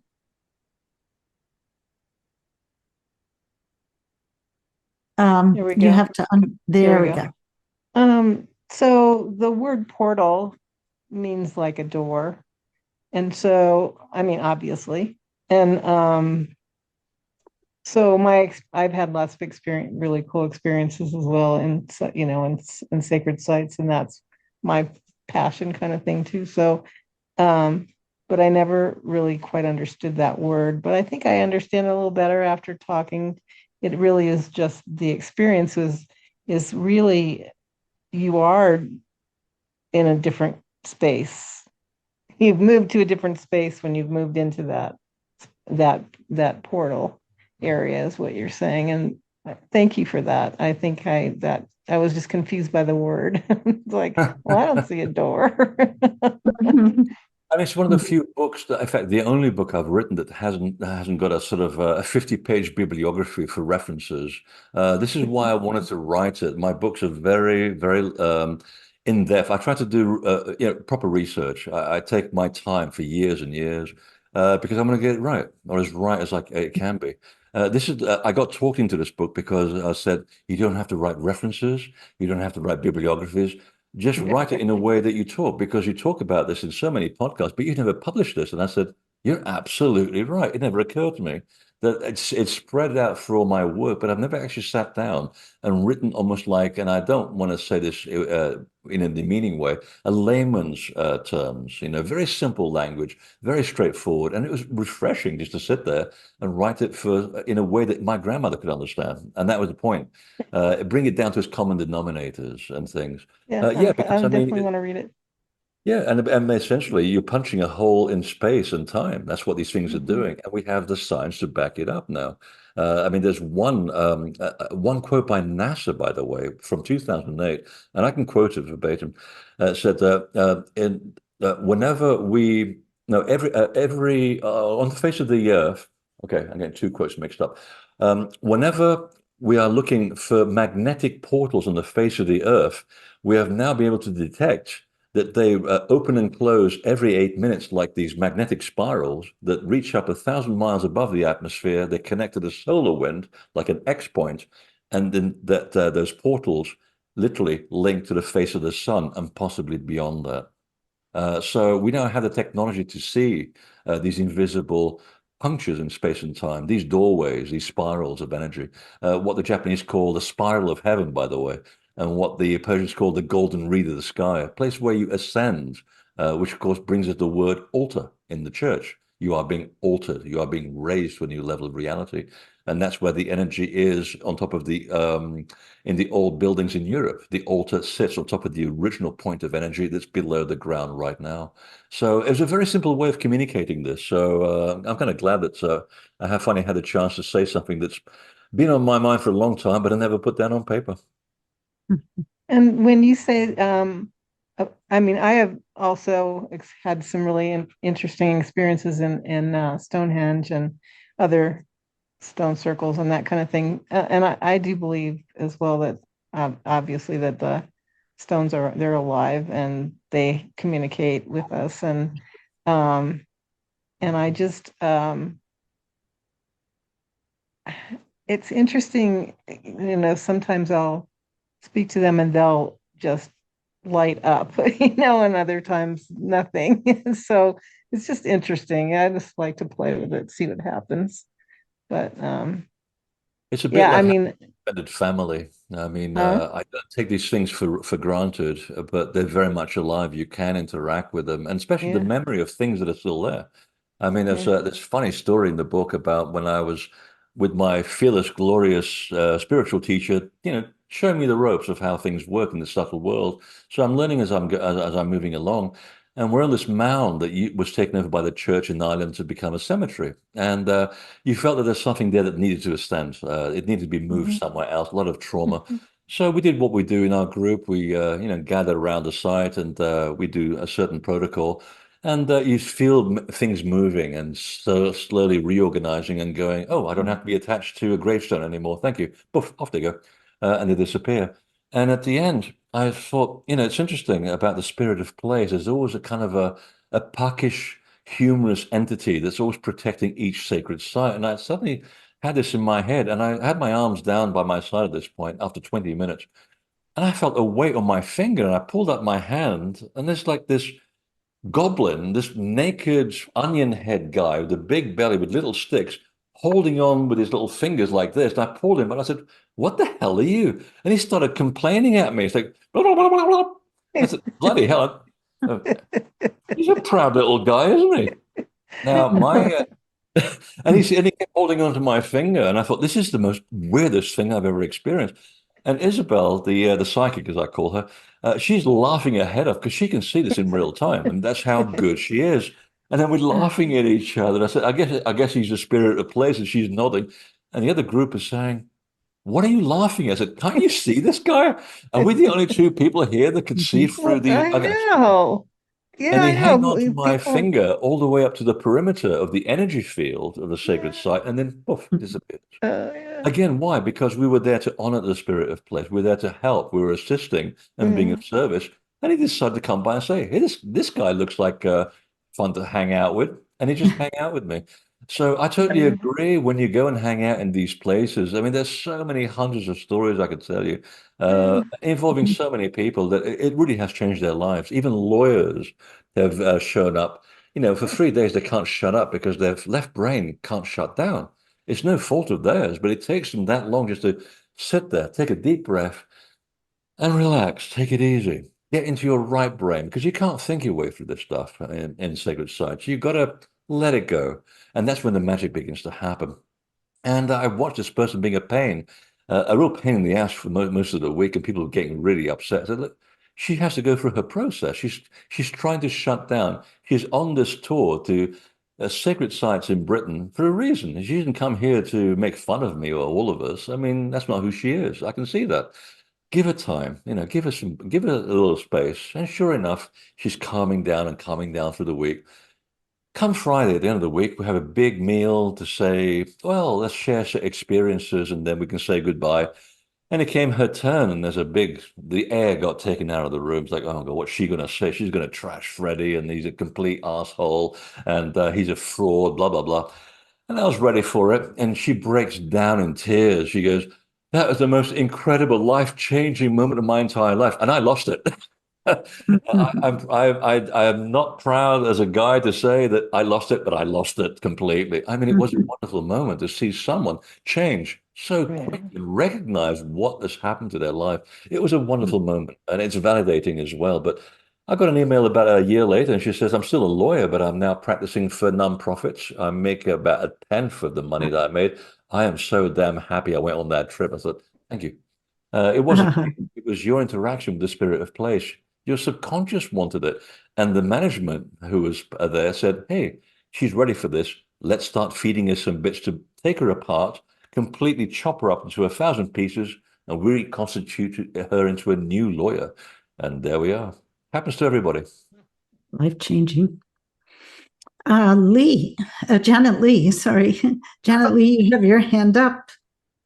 My life has been really kind of mystical all the time, although I saw it as pretty mundane. It's interesting, but mystically, we ended up out here in Colorado.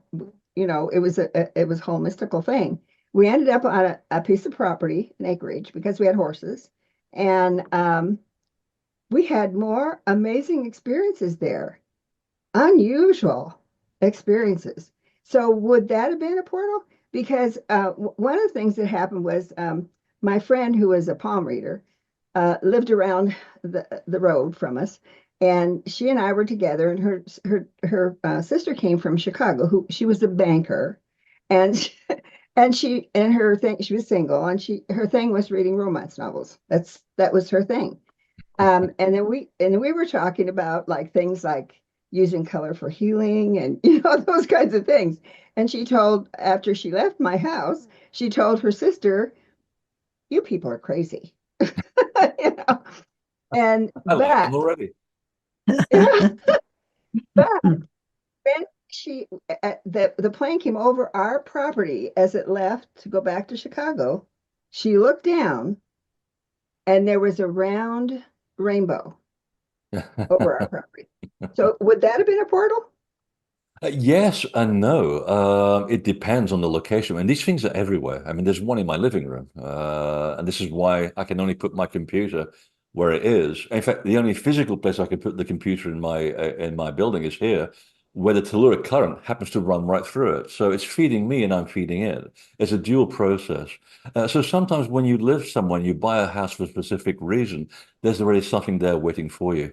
That much is true, and I see that with a lot of people who do this kind of work, and specifically healers. They already intuitively know that that house is exactly what they want because it's helping them. It's it's helping them connect with something greater than themselves, and it's making them much greater than the sum of their parts. Sometimes, though, you do get places which are just normal places, but what you're picking up is the residue of an energy that was in the building, and that's what you call ghosts. So ghosts will also use portals as a way from going from A to B. Aliens also use portals as a method of going from A to B. But sometimes there's also the residual feeling of trauma in an area which retains in the bedrock, or if the house is made of brick and that has silica in it, the memory stays in the building. This is why when you go into a building and you want to buy the house and you go, nope, like the building, don't want to be here for any 5 seconds longer. Boom, because you've picked it up. There's something in there that's not part of your makeup. So it really depends. It's you really sort of have to sort of either find out how all this stuff works in terms of the underlying geometry or the geology of the land, and how to also. Are you a dowser by any chance? Yeah. Well, I'm just a neophyte, but I do like to douse. I mean, I douse Good. for my supplements and things like that. Should I take it now and whatever, you know? So start learning how to douse telluric currents and find out what the currents are running through your property and find out if where the event takes place is at the confluence of two of these currents. Because if it is, that's your portal. Just because there's nothing there doesn't mean it isn't one. Because in Native America, and especially in Native America and in Australia with the Aboriginal people, they never built anything. They sensed it. They still sense where these places are. And to add anything in the physical world would be, well, terrible. I mean, why would you want to do that to a perfect place? They could Mhm. sense it, they could see it, they could feel it. I mean, I remember going up to a place called Sikumu in outside of Santa Fe with the Tewa people, and you get to the summit and you think, well, this is a bit disappointing. I was expecting something miraculous. Well, it's a pile of stones. Yeah, well, the portal is right next to it, and you stand there and you get what I call the tingly winglies, and yeah, it is. Well, it's a pretty good one too, and you start getting all the things that are associated with it. So in our country, because I live in Maine now, we have a lot of portals which are not marked by anything. So if you know how to dowse, that's the first advice I would give you. Find out if the you got telluric currents on your property, and I bet you do. Whereabouts in Colorado? Just north of Denver, Okay, so near 25 Boulder, miles. Huh? near Boulder. No, north. Boulder's North of west of Boulder. us. Okay. We're straight north. So you've already got something working in your favor, which is where the two plates happen to be butting against each other. You also got two different geologies butting against each other. That will also generate electromagnetic currents in that particular part of the world. And yeah, douse, find out what's there, and if it coincides with the appearance of things, there's your answer. Okay, well, we have moved from that place, but during the time we were there, 8 years, we had just amazing, unusual things.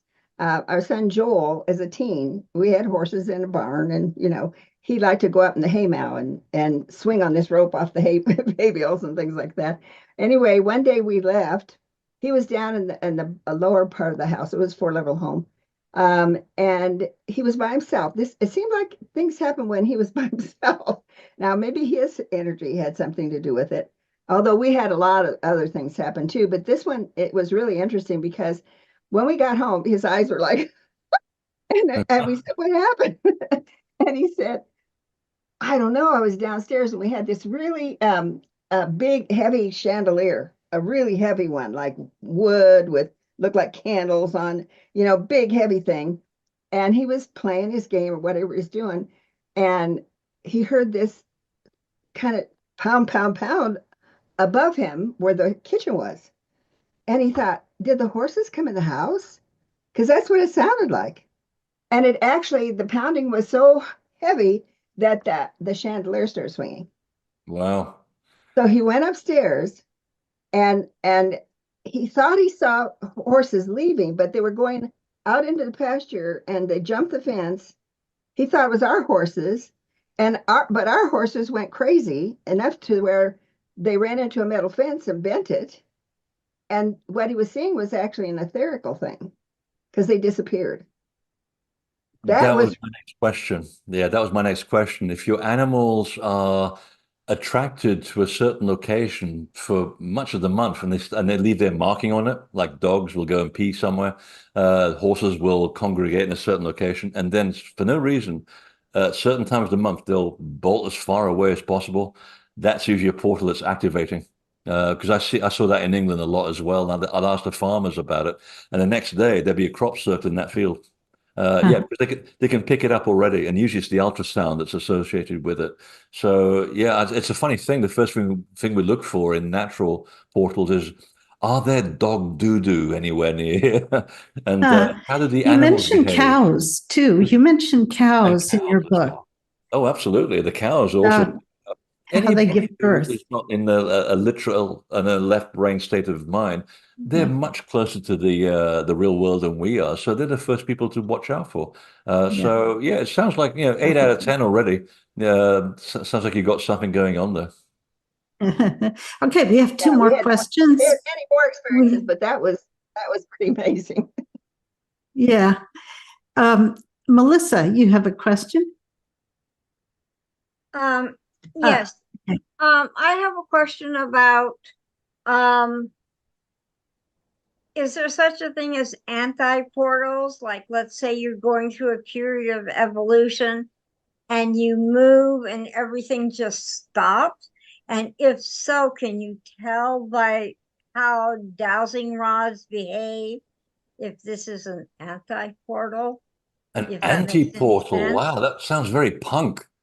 It's like a heavy metal portal. Well, sometimes the energy can get stuck, and people's thoughts and emotions, and even events, like if there's been a massacre, like for example, the Battle of Culloden up in Glencoe in Scotland, where if you go past Glencoe and it looks beautiful, and one of those days when it stops raining in Scotland and it's beautiful, there's a guy doing bagpipes out there, and you think, I think I'd go out for a walk today. It's a beautiful time. And you go out to Glencoe and you run back to the car because the memory of the event is trapped, not just in the water, because the water has the memory of the event, but the telluric currents behave like a magnetic strip of tape, like cassette tape. So they record everything. And until a group of people goes out there and clears it, the memory is actually in the land. So that would be what you call negative energy that's attracted to it. It can be cleared. Could be thought forms too, right? Thought forms that hang around. What you take into these places also can pollute the site, which is why so many of these temples are self-protective. So if you've ever been to Saqqara in Egypt, you'll have walked down a unique passageway, and it's designed to deflect your thought forms as you're going from left brain to right brain. And it's unique. And I wrote about it in Missing Lands, I believe. I'm starting to lose track of so much information in all the books. And it's unique. You can actually sit there with an electrostatic meter and find out that each alcove is positive and negative. So it's like walking through a labyrinth. And the idea was the Egyptians were very good at protecting the sacred space from your impure thoughts. You'd leave your garbage at the door because they recognize that this can be very damaging. Now, you've built this perfect sacred site. It's got sacred geometry. It's got the mathematics of sound all over it. It's been hardwired to do something very important for you, to be a mirror of the perfection of nature. If you take your rubbish in there, whether it's a bad thought or someone took my girlfriend or I don't have a girlfriend or my boyfriend walked away, I got bills to pay, someone stole my chariot, all of those little packets of information are going with you into the sacred site. You're going to pollute the sacred space. That's not what you want to do. So it protects it. So if you override all of this and you take all your stuff, all your dark stuff into a sacred site, yeah, it will be there. Glastonbury is a wonderful example of groups of people who go there to do the right thing, and the next day The people doing the wrong thing go there. And people like me have to go there with a group and clean up the garbage that people leave behind. There's some days at Glastonbury, you don't want to be there. It's horrible. So then a group comes along, we do what we do quietly behind the scenes, clear it, bring it back to neutral, and go away. And then the next group comes along, they'll do some prayer, etc. They'll use it for the right action, and then the site starts to open up. It's a bit like someone who's being attacked. If someone gives you a bunch of flowers, you react. You know, your shoulders go like this. Someone comes at you with a knife, you start retracting like this, and the portal does exactly the same thing. So there's no such real thing as anti-portals as such. The energy is just energy. It doesn't give a damn one way or the So other. then, It's so what you then, bring to it. It's your intention that you bring to it, and the intent over time that builds that, and the yeah, protection it gets from people like us who are taking care of these places. yeah. Well, I've been to a few portals. In '72. I spent the night alone at the Temple of the Moon in Machu Picchu, and Well, that's definitely a portal. And I also spent lots of time in and around San Agustin, Colombia. I don't know if you've ever been there, but not been there. there's statues of space people with helmets and twirling eyes and on and on. It's an amazing place. I highly recommend you go there. But yeah, I mean, but ever since I moved into this house, which was only 6 months ago, it's like I don't feel good here. And Yeah, so, pardon? we can't have that. Yeah, so that's what I'm saying. It's like, and I was really doing well before I changed houses. And when I first moved in here, my cat would like sit and then all of a sudden start scratching all the walls. This is never seen this kind of behavior from that cat. And he settled down a little bit, but I'm thinking, get out those dowsing rods and see. I don't know if there's something here. It's in the redwoods. I'm in a redwood grove, I which isn't. know. I envy your living room. That's beautiful. Oh, that's not my living room, but yeah, so I am in a redwood grove, and frequently redwood groves are not welcoming because of all the sacredness and hasn't been treated sacred. So I just wonder, can I figure this out and improve the energy of the space Yeah, you can. and Yeah, I mean, it might be using, residual stuff from people who lived there before. Like I was saying before, sometimes the building, because of an event that happened there or yeah, someone with a specific type of energy, especially people with a big ego, they tend to put a big imprint of energy. Again, yeah, it's not a judgment. It's not a bad or good thing. right. It's just an A imprint little, and it it's a stays little there. tiny, it's a Or, little tiny cabin in the woods. I thought, oh, this is magical. the size has got nothing to do with it. I mean, I cleared a house that was run by a wonderful Freemason in the coast here in Portland, from a guy who used to live in a tiny cabin who was wondering why people were walking through his building. I said, well, your building is not here anymore. You died years ago, about 90 years ago, when your ship ran aground. Your house, your little shack is gone. It's been supplanted by something else. Would you like to go to meet the rest of your family? He goes, oh, he didn't realize he was dead. Yeah. And just like that, boom, he Oh, goes, disappears. Without sort of advertising or sounding like an advertisement, that's one of the things that I do, which is clear people's properties and houses and restore things to their optimum balance. It's part of my consultancy, which you'll do have on you my have a website. The details are do on you my have a book website. on it? No, you can't do a book on this. It's just something that's done through pure work, and it's done on a one-to-one basis. I mean, you can Okay, learn how to do this by tuning into the energy, communicating with the energy, finding out what it is, what it wants, and all then right. giving it a protocol to make it go away. So yes, you can learn this very simply. It doesn't take that much. It just takes about 10 years of understanding how it works, and then you can do it yourself. But it's part of Right. a consultation that I do, and I can do it remotely as well. I've done it so long. You can give me an address. I can go to your address on Google Earth and find out what's going on. Anybody can Uh-huh. do this. It's like driving a car. It becomes second nature. But again, all you have to do, and I'm doing myself out of a business here, but that's okay. Find out what it wants. Connect with the spirit of place and just put yourself in a non-judgmental thing and try to understand what it is. Okay, what's going on here, and try and develop it. Try and get that rapport going, because if it's a misguided impression or an entity or someone whose energy is still there, it's just about letting them know you are no longer in the physical world. You're gone. You are misguided. You need to be in the next world. And what I usually do is I paint in my imagination, and you got to have a really good imagination for this. You paint this this big doorway, a portal of light, and say, your family, all that you want is through that doorway right there. All you have to do is go through it.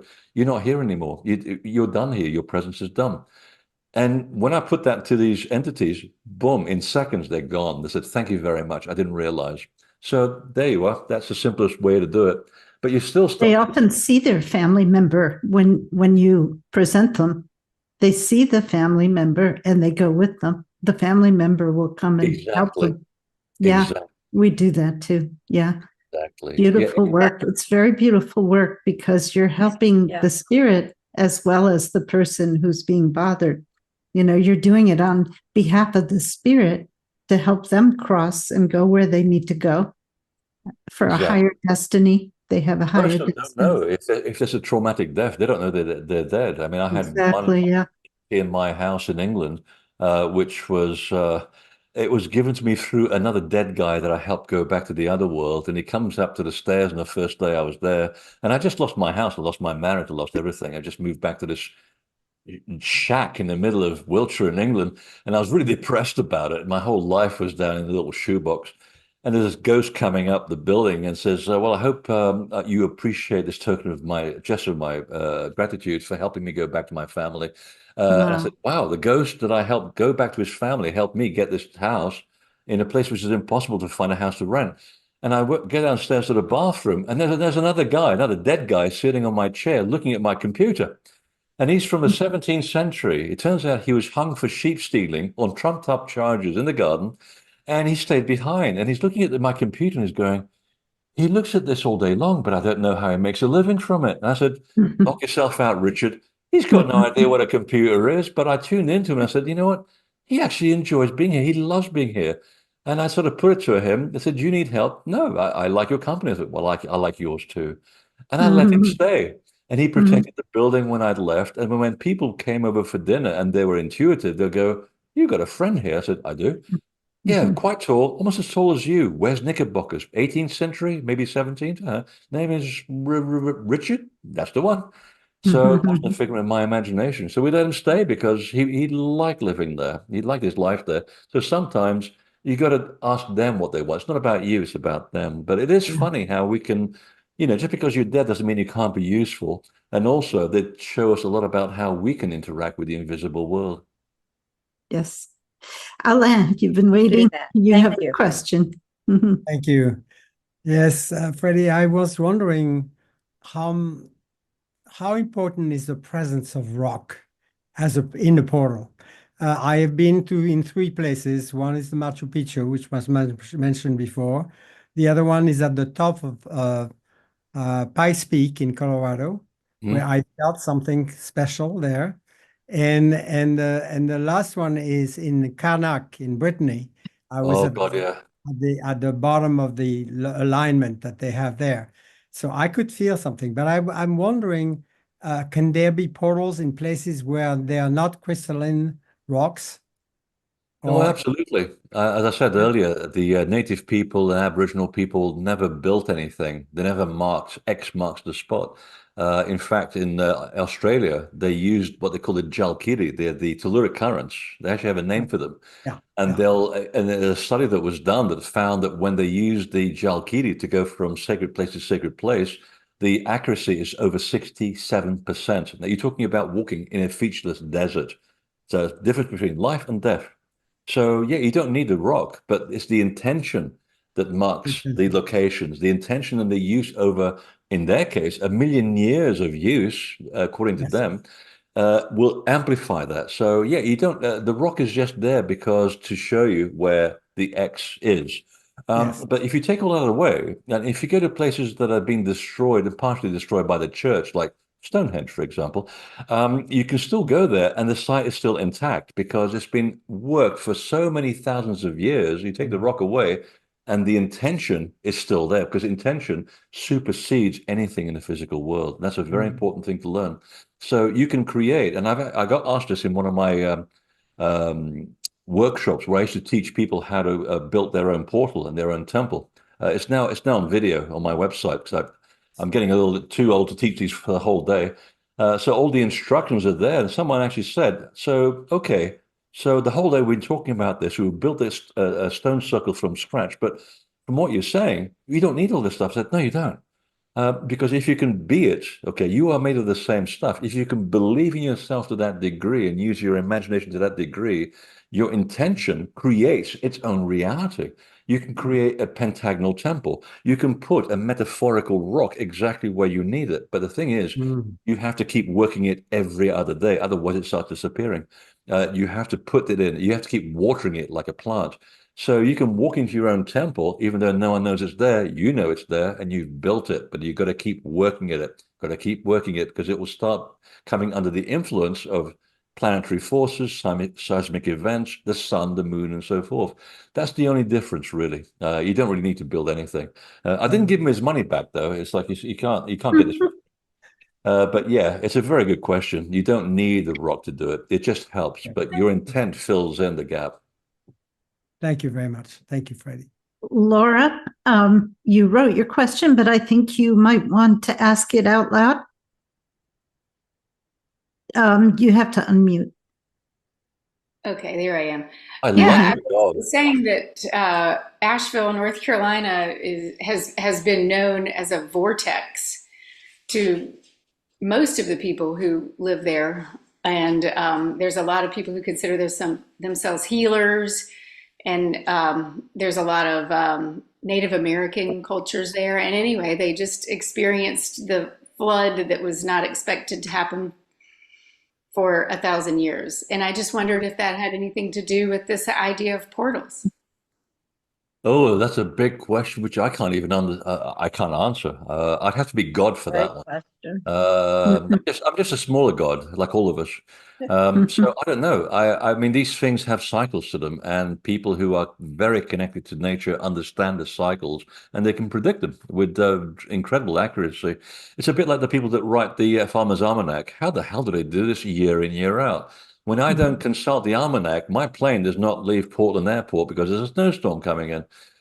So it's the same thing. I think these things are part of cycles, and some places are much more concentrated in energy than others. So for the whole of North Carolina to be a portal, no, I don't believe that at all. For Asheville to be a portal, yeah, and that's what draws people there in the first place. That's what drew Native American people there. There are spots all over the country, even in places where you think there's no way that could be a portal. And I found one in downtown Detroit, of all places. And all my American friends laugh at me. I said, I found one in Cleveland too, and you're going to laugh at me for that one. But no, they're everywhere. And some are just more powerful than others because of because of the geology, two, because of the currents that flow through there, three, of the amount of people that have worked with them over time, and four, the people that have moved to these locations to expand the consciousness. So they are they are pretty much everywhere. Not to say that North Carolina isn't special. I lived in Raleigh for 3 years myself, and have a lot of friends in Nashville who I'm concerned about, but they're doing quite well right now. So yeah, there are these places which are much more prominent than others. There are small portals and there are bigger portals. But you're saying that you wouldn't say that has anything to do with The movement of the storm. that I'm just going to say that maybe a higher consciousness is trying to come out of somewhere where that might be more well regarded, more well received. I don't know. I think it's much more the cycle of nature doing what it does best. I don't have any evidence either way. My gut feeling just tells me it's Earth just doing what it needs to do. For the same reason that suddenly a storm, when I was living in North Carolina, I think it was Hugo, it went out to the ocean, and a day later it turned back and took out most of my house. I think it's just nature doing what it does best, because we also have to work out that the Earth is a living organism. Its currents move, its core spins, and it's influenced by the actions of the planets, the moon, everything. And this is all part of major cycles. So I don't think it's anything that's actually directly guided to affect this in any way. I do believe, and I have seen this, that people can manipulate the weather locally. I mean, the famous case in New Mexico, where for many years they had a terrible drought back in the late 90s.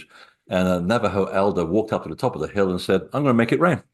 And then he walks around 7 times, chants, comes back down, says, "Oh, I'm going to have a beer," in the way that only they can do. They have the best sense of humor, the Navajo.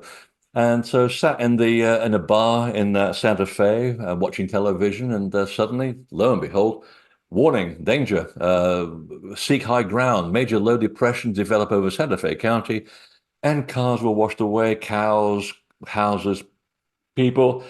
And a friend of mine turned to this guy and said, "That's a very impressive way in which you can actually, interact with the elements in order to make it rain for the greater good.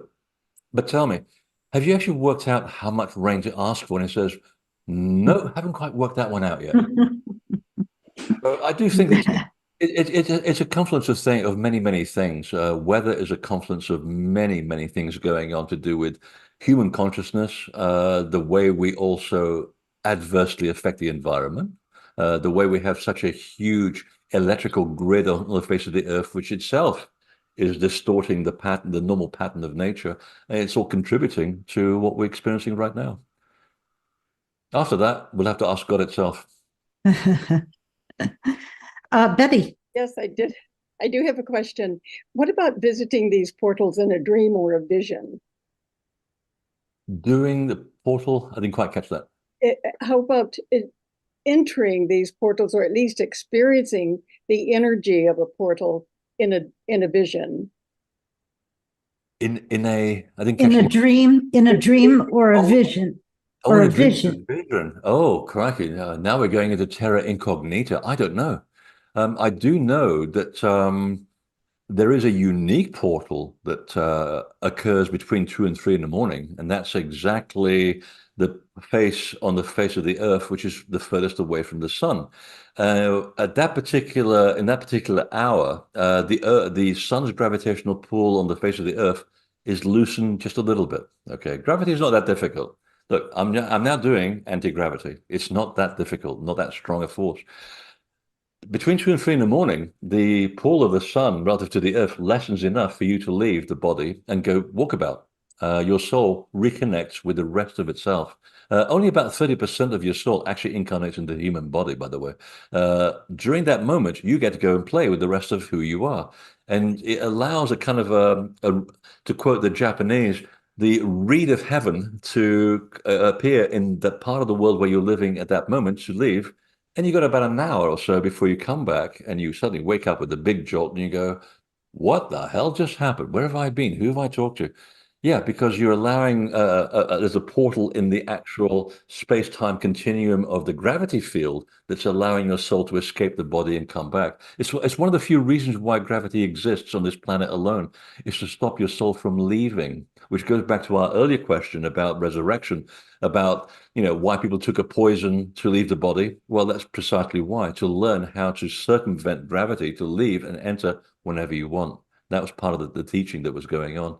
So there is a kind of a portal as such on the face of the earth, which happens every single night. Mm-hmm. And on that note, So in other words, if you dream about a portal, let's say in your sleep, or if you're awake and you have a vision where you are connecting with a portal, that is possible. Is that what you're asking, Betty? Yes, it is. And yeah. Well, that's different. That I don't know. Dreams are very personal things. I mean, that's your. Well, I think, because it could be an out-of-body experience. You could actually be going to that portal. Yes. Absolutely. Right? There's, but dreams and that form of communication are unique to the individual that's having them.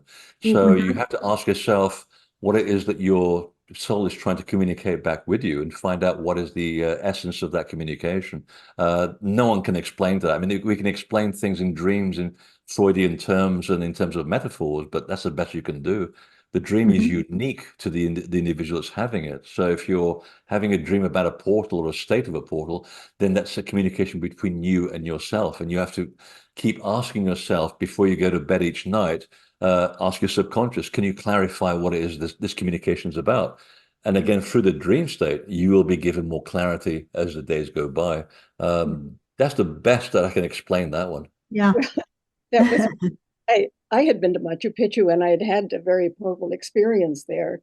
And when I came back, our son died, and my husband, who had never been to Machu Picchu, had several experiences at Machu Picchu. He even knew the geography of it, which he'd never been there or looked at that. And he even had some of the experiences that some of the shamans talk about, with, for instance, the Huayna Picchu, the old woman of the mountain who appears extremely beautiful and then extremely old. And so it was very clear what was being communicated to him through the land and through the images. And I had gone, after our son died, I took some of his ashes back to Huayna Picchu and put them in, spent the night in the cave with leaving the ashes there, some of the ashes, and spending the night there in the sort of the womb cave. But I had a connection to it, but he didn't. And yet he had some experiences through vision and dream that just powerfully changed him. And I thought, he's got to be in touch with the energies there, you know, even though he's in California, you know. Well, it might be genetic as well, from another experience. That's one possibility. And two, because each portal has its own unique connection and purpose, despite the fact they're all connected by the same energy, because of how they've been worked over time. They have what you need when you're trying to complete yourself. So, for example, some places are involved with healing, some are involved with teachings. Every place has its own thing.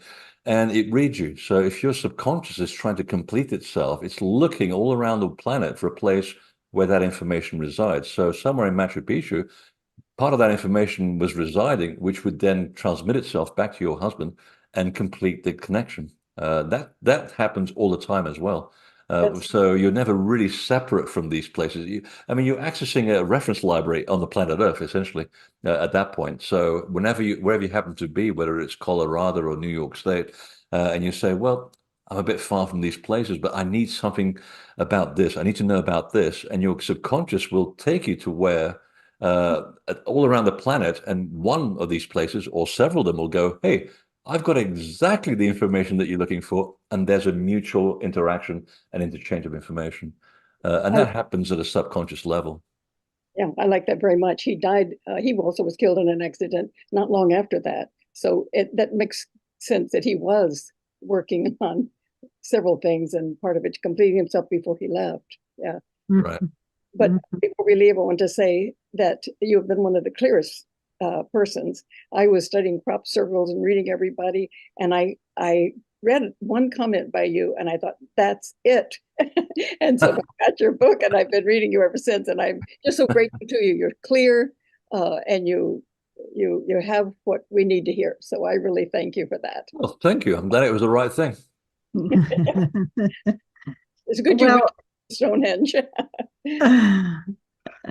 Well, and Betty has written a wonderful book called Merchants of Light, which is a beautiful book. Beautiful book. I know this. Yes, and the other book too about your son and your husband and your mom.